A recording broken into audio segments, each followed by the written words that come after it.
I wish I'd had the audio all sorted out well enough that I could record what you say to me over this thing, but yeah, that's not how that works. So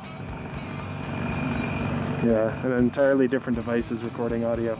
I'm trying to be considerate. If it was just me, I'd get out there and then I'd just suffer through the way back, right? But I don't know if that's what you really want to do.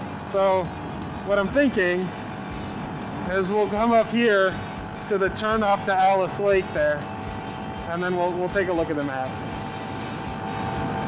and we can decide. Sound good? Awesome.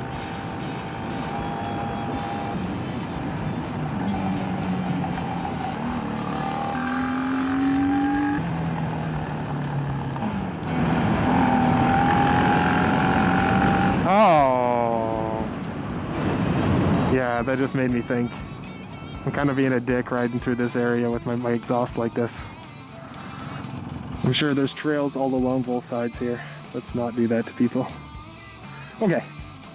It's like, I forget. It's like, my bike sounds obnoxious right now. That's fair. Okay.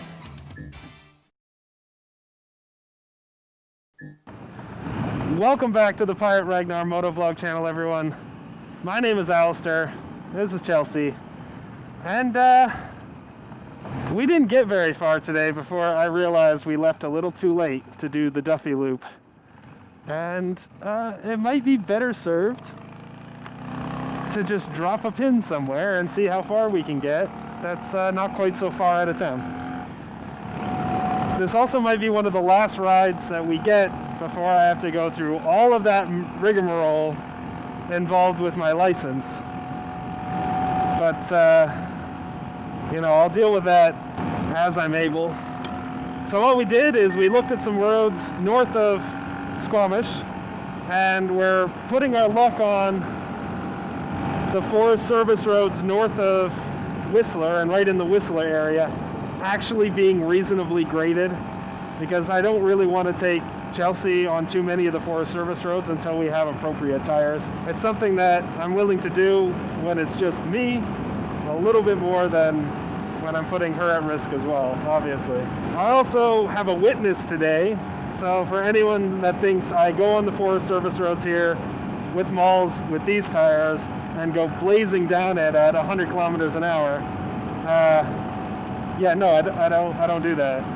That would be asking for trouble. So I'm not recommending that anyone, including myself, put themselves in a situation that they're going to regret. And I've made plenty of mistakes on a motorcycle to know when I should push it and when I shouldn't. I guarantee I will have breakdowns and I will puncture a tire and I'll do all the things that you worry is going to happen while you're on the road.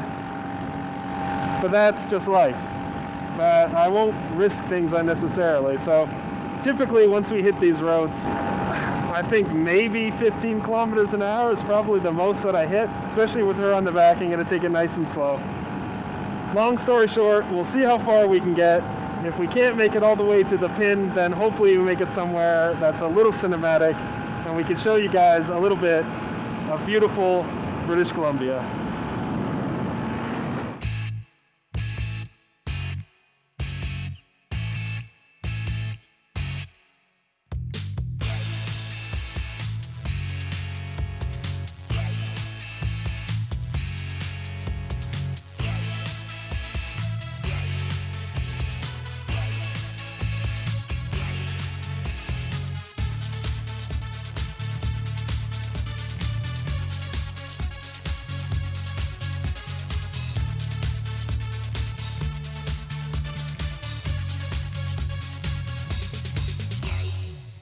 Of course, I've got a hip that's acting up now. Oh, god dang. Alright, thanks, babe. So, one of the things to mention about all this is that I still haven't fixed the exhaust. Yeah. So, we're going through some of these more residential areas, and I actually feel a little bad. Because I didn't fix the giant hole in my exhaust now sounds pretty much like a motorcycle with a giant hole in its exhaust. It's not intentional, I just I just haven't fixed it yet. We're going up Alta Lake Road, which is kind of for all the people that aren't just in Whistler to stay in motels. There's no motels in Whistler, I don't think. The people that aren't staying just in hotels and stuff, that either live in Whistler or staying in more like rental in and around Whistler for their vacation, then this is basically the road that gets you to all those spots, all the estate homes and whatnot. And it kind of drives up over Whistler, which is over that way. So it's kind of nice. And pretty much every road that is an offshoot of this road is a private road. So they look pretty interesting, and then you're like, oh right, a no trespassing sign. Awesome. No trespassing, private property. Like, alright.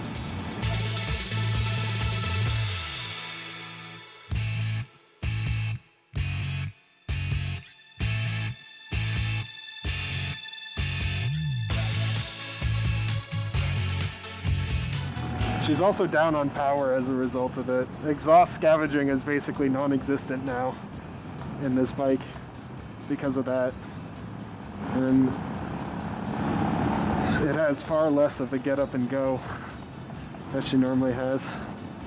Alright, so here we are. We've made it to the Forest Service Road, and our hope is that it stays much like it is right here because it's really designed more for the tourists. So that's what I'm hoping, so that Chelsea doesn't have to suffer through some of the stuff outside Squamish. At least until we get the XL600, which I'm hoping to find still. There's an 85 XL600R that someone's selling for about $2,000 north of Whistler here, like up towards Pemberton, but my heart is set on the 86, man. And $2,000 is a little outside what I want to pay, because I want it to be a project bike, which means if he can justify charging $2,000 for it, it's probably not the bike I want anyway. But that's his asking price, so I could probably talk him down. I don't know. Anyway, it's not an 86, so it seems like, yeah, maybe. All right, welcome to Cougar Mountain. So this road's not too bad. I mean, it's not great. It's not as smooth as I was hoping it would stay. But as long as we go nice and slow, and as long as it's not wet. If this thing starts to get wet at some point, then I will probably call her quits. Again, I don't mind the bike slipping out from underneath me if it's just me and I'm going slow. It's not the end of the world. Gives her some war wounds. Chelsea don't need no war wounds, so those are for malls. And if there's too many spots like that, and I don't pay enough attention, that's the perfect way to crack these tires. Focus.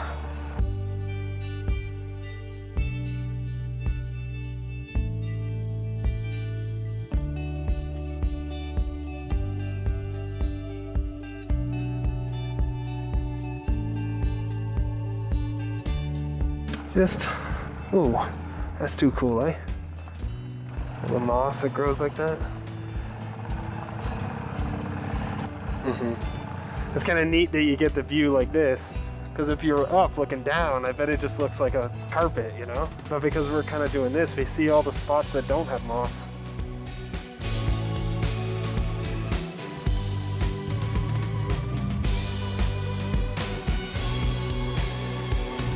This is what I mean. If we have too many spots that are like this and it doesn't seem to dry out, then I don't want to keep going. I'd be worried about the tires getting all slicked. This road's certainly not called 16 mile something because it's that long. Oh, did you get the bug in the face? Sorry, babe.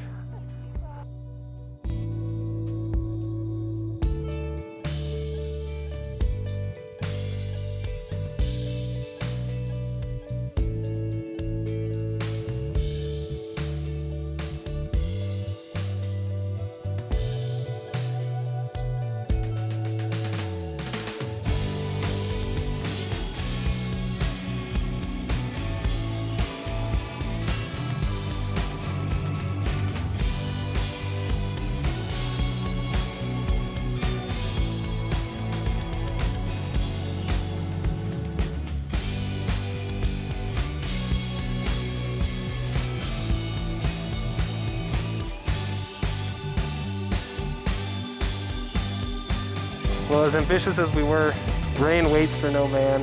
And this drone, it doesn't actually deal with rain particularly well, so that might be it for the drone shots in this video. But we had a blast getting here, and we made it. It's pretty cool.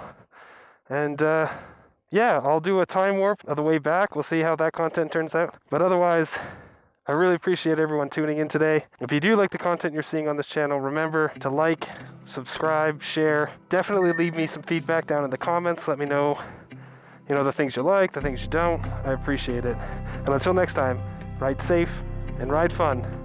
And we will see you all on the next video.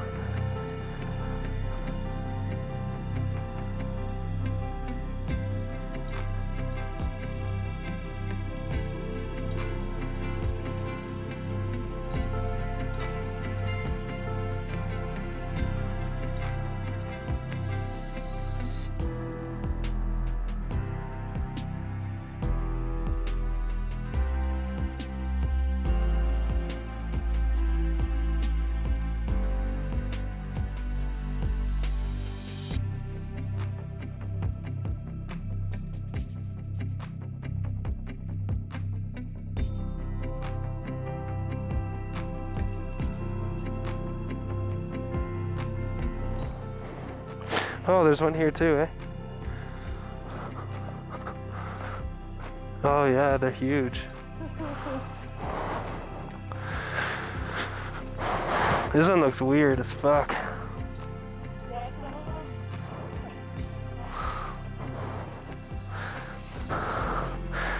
Oh, that's a whole cluster right there. Crazy, crazy, crazy. Okay.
Oh, Jesus. Ugh. Yeah, those kind of came out of nowhere. Actually, they were on the road the entire time. I'm lying. They didn't come out of nowhere. But I certainly wasn't paying attention in the correct direction to have given myself a good heads up. So.